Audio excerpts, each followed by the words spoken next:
Be the best person that you can be in your business and creating the kind of strategy, creativity, innovation, and revenue that you want. But first you must learn how to lead from within. First you must check into your heart. And having to look success in the face and figuring out how to respond to that. Can you talk to us a little bit about that?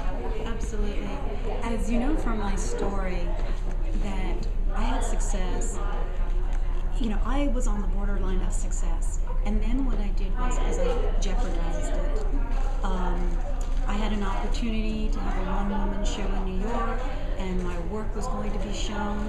And what I did was I slashed 17 paintings the night before I was supposed to have, supposed to come back to New York and have my show.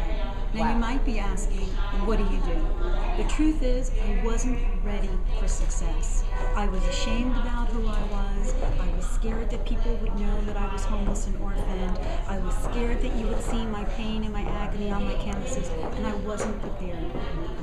And what I did do was, I did come back to New York, and I knew that I had to work on myself in order so when success came knocking on the door again, because if you can do it once, you can do it again. What do you do and how do you show up? And so, as I always say to my clients, you have those courageous conversations with yourself. What is it that you want to do? Why is it that you want to do it? And then really work on yourself with determination, discipline, sacrifice, and perseverance. And if you do that religiously, if you show up that way in your life, the success will come knocking on the door again, but you will be a different person when it does. Wow, fantastic. As a successful speaker and coach and entrepreneur, I know that you were voted one of the people to watch by the Huffington Post this past year. In July, you told me that your Twitter list was 50,000, and as of today, it's 120,000? 100,000, or more than 100,000 followers. Can you talk to us about how you made that happen? Absolutely. I'm very, very conscious of how I show up on Twitter. I use Twitter as a way to help others. Every single morning I have a topic that I talk about. It can be about leadership, it can be about communication, it can be about self-improvement, and every single morning I tweet around 7 to 12 tweets on that topic. And I get responses. In my DM message, that's your private messages, I usually get messages like, Lolly, that's exactly what I needed to hear. Thank you. It's like you're speaking to me. And in July, I think I was 50,000. Today, I'm 101,000 followers.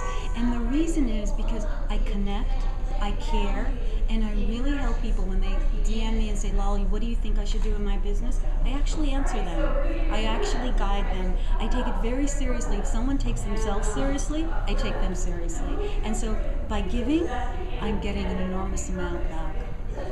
Great. So speaking of that, can you talk to me a little bit about how Twitter or social media has changed or altered your business?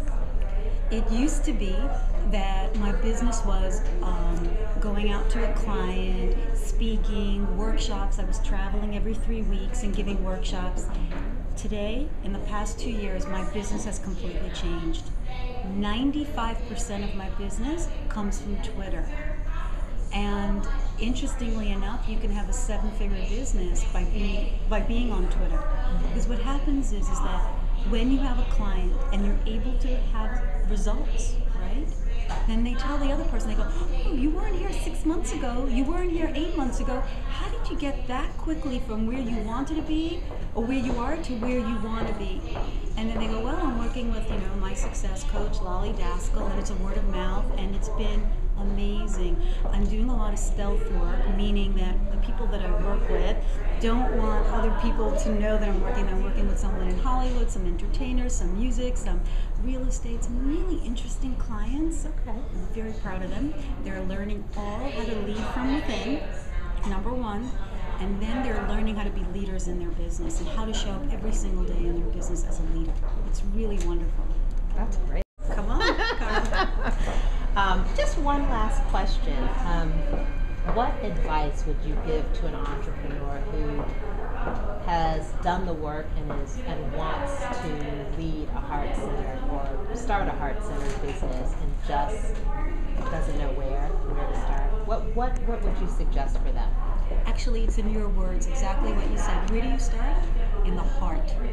That's where you start.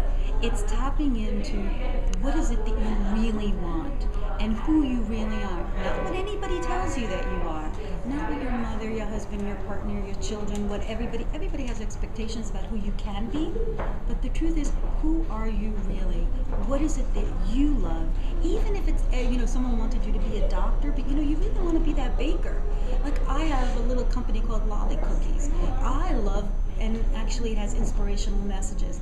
I love to bake. I don't think I knew about that. No, but it's, you know what? That's why I'm so much more than what this little cookie cutter is. People say, your niche, your niche, your niche. Your niche is your heart. What is your passion? What is it that you want to do? Go out and do that. Do it to the best of your ability in this way.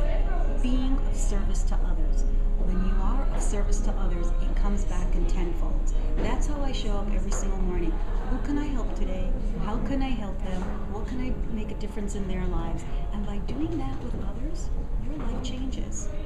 So that's my motto, that's my gestalt of how I show up every single morning.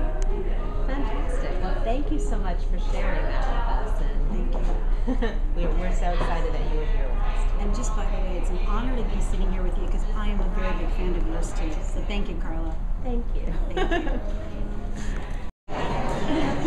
you.